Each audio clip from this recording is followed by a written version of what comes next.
بسم اللہ الرحمن الرحیم۔ کسرۃ من الخبز، روٹی کا ٹکڑا۔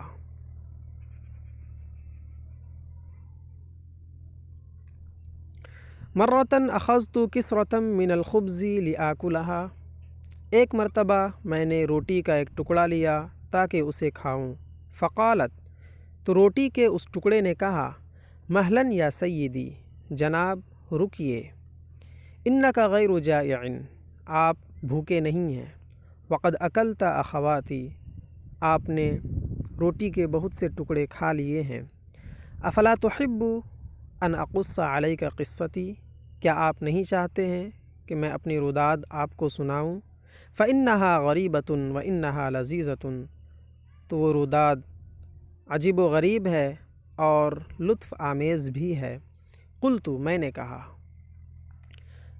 بلا، کیوں نہیں، اريد ان اسمع قصتک، میں آپ کی روداد سننا چاہتا ہوں۔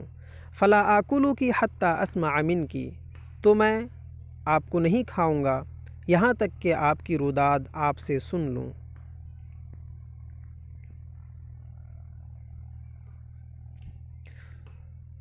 قالت، روٹی کے اس ٹکڑے نے کہا، هل تظن یا سیدی انی خلقت هكذا، جناب کیا آپ یہ سمجھتے ہیں کہ میں یوں ہی پیدا ہو گیا؟ هل سمعت ان الخبز ينبت في الحقل او ينزل من السماء، کیا آپ نے سنا ہے کہ روٹی کھیت میں اگتی ہے یا پھر آسمان سے برستی ہے؟ انک تأکل مستریحا یأتیک رزقک رغدا، آپ آرام سے کھاتے ہیں اور آپ تک آپ کا رزق سہولت سے پہنچتا ہے۔ ولکنی لم ازل اتحمل المشاق لاجلک، لیکن میں مسلسل مشقتیں برداشت کرتا رہتا ہوں آپ کی خاطر۔ وأخرج من مصیبت الی مصیبت، اور ایک مصیبت سے دوسری مصیبت میں گرفتار ہوتا ہوں۔ ومن محبس الی محبس، اور ایک قید خانے سے دوسرے قید خانے میں منتقل ہوتا ہوں۔ حتی وصلت الی یدک، یہاں تک کہ آپ کے ہاتھ میں پہنچتا ہوں۔ کان من خبری، میری روداد یہ ہے، انی کنت حبۃ حنطۃ مع شقیقاتی فی غرارۃ، کہ میں گیہوں کا ایک دانہ تھا اپنی بہنوں کے ساتھ ایک تھیلے میں۔ فجاء الینا رجل، تو ایک شخص ہمارے پاس آیا۔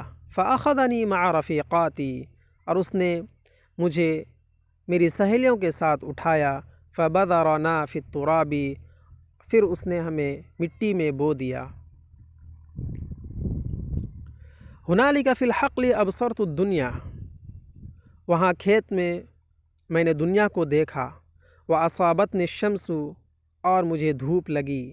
وکنت مسرورۃ جدا، اور میں بہت خوش تھا۔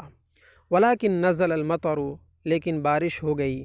ودخلت الی باطن التربۃ، اور میں مٹی کے اندر چلا گیا۔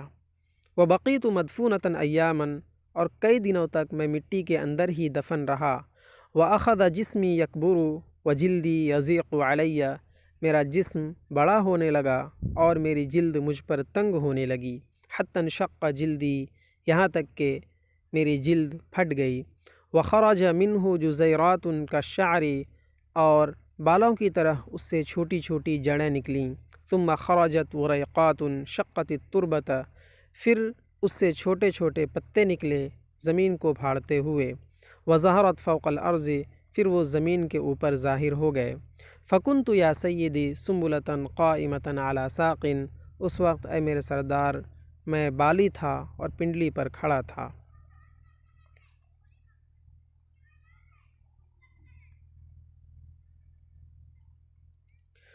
ثم اصبحت سنبلۃ صفراء فی حرارۃ الشمس، پھر میں زرد بالی ہو گیا دھوپ کی تپش میں، سورج کی تپش میں۔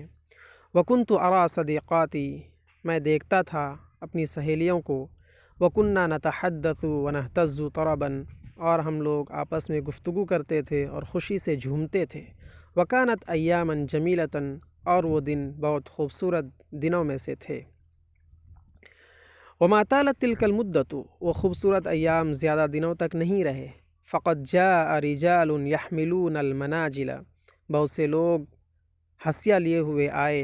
فحصدوا وحملوا، انہوں نے ہمیں کاٹا اور وہاں سے اٹھایا۔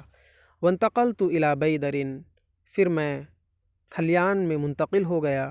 ومکثت ایاما، اور کچھ دنوں تک وہیں ٹھہرا رہا۔ وکان من اشد الایام، اور بہت سخت دنوں میں سے وہ دن تھے۔ فقد جاء ثیران فداستنا باقدامها، کہ بہت سارے بیل آئے اور انہوں نے اپنے قدموں سے ہمیں رون دیا۔ وفارقت السنبلۃ، پھر میں بالی سے جدا ہو گیا۔ وکنت طریحا ذلیلا، اور میں اس وقت ذلت کی حالت میں زمین پر پڑا ہوا تھا۔ ثم اخذنا رجال، پھر کچھ لوگوں نے ہمیں اٹھایا۔ وزرونا فی الریح، اور ہوا میں اڑایا۔ فطار القشر وبقی القمح، تو چھلکے اڑ گئے اور گیہوں باقی رہ گئے۔ وکان اشد من ذلک کلہ، اور ان تمام چیزوں میں سے جو چیز سب سے زیادہ تکلیف دہ تھی، سب سے زیادہ سخت تھی، وہ یہ کہ ان رجلا حملنی الی شیء مدور من الحجر، کہ ایک شخص ہمیں اٹھا کر پتھر سے بنی ہوئی ایک گول چیز کی طرف لے گیا۔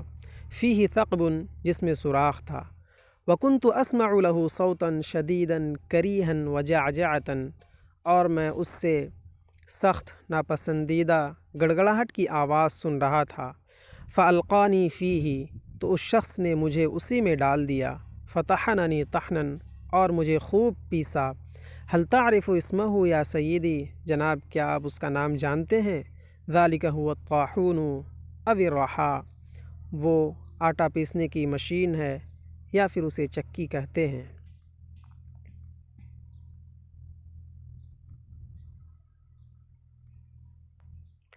فلما صرت دقیقا، جب میں بہت باریک ہو گیا، جب میں آٹا بن گیا۔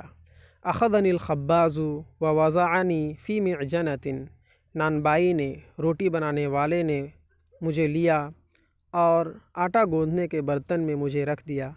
وغمزنی بالماء النقی وغمزنی، اور صاف پانی سے اس نے مجھے گوندا اور خوب گوندا۔ حتی صرت عجینا، یہاں تک کہ میں گوندا ہوا آٹا ہو گیا۔ فصنع منی کرۃ، پھر اس نے اس گوندے ہوئے آٹے سے لوئیاں بنائیں، گولے بنائے۔ ہنالک جاءت المصیبۃ، وہاں ایک بہت بڑی مصیبت آئی۔ فقد دحانی علی حدید محمّن تسمونہ الطابق، تو اس شخص نے مجھے ڈال دیا، مجھے پھیلا دیا ایک گرم لوہے پر جسے آپ توا کہتے ہیں۔ لا تسأل یا سیدی عن المی واحتراقی، تو مت پوچھیے میرے سردار میری تکلیف اور میری جلن کے بارے میں۔ فقد التویت وانکمشت، تو میں مڑ گیا اور سکڑ گیا۔ ولکن الخباز لم یرحمنی ولم یرق لی، لیکن نان بائی نے مجھ پر رحم نہیں کیا اور نہ ہی میرے لیے وہ نرم ہوا۔ حتی کنت رقاقا، یہاں تک کہ میں چپاتی بن گیا۔ کل ذالک فی سبیلک یا سیدی، یہ تمام مشقتیں اور دشواریاں یہ آپ ہی کی خاطر تھیں اے میرے سردار۔ کنت اشقی لنعیمک، میں مشقتیں جھیلتا رہا، میں در بدر بھٹکتا رہا۔ لنعیمک، آپ کے آرام کے لیے۔ واتعب للذتک، اور میں تھکتا رہا آپ کی لذت کی خاطر۔ وانتقل من طور الی طور، اور ایک حالت سے دوسری حالت میں بدلتا رہا، منتقل ہوتا رہا۔ لتأکل ہنیئا وتشبع، تاکہ آپ آرام سے کھائیں اور آسودہ ہو جائیں۔ افلا یحسن بک ان تقول، تو کیا آپ کے لیے یہ موضوع نہیں ہے، آپ کے لیے بہتر نہیں ہے کہ آپ کہیں الحمد للہ الذی اطعمنی وسقانی وجعلنی من المسلمین، کہ تمام تعریف اس اللہ کے لیے ہے جس نے مجھے کھلایا اور مجھے پلایا اور مجھے مسلمانوں میں سے بنایا۔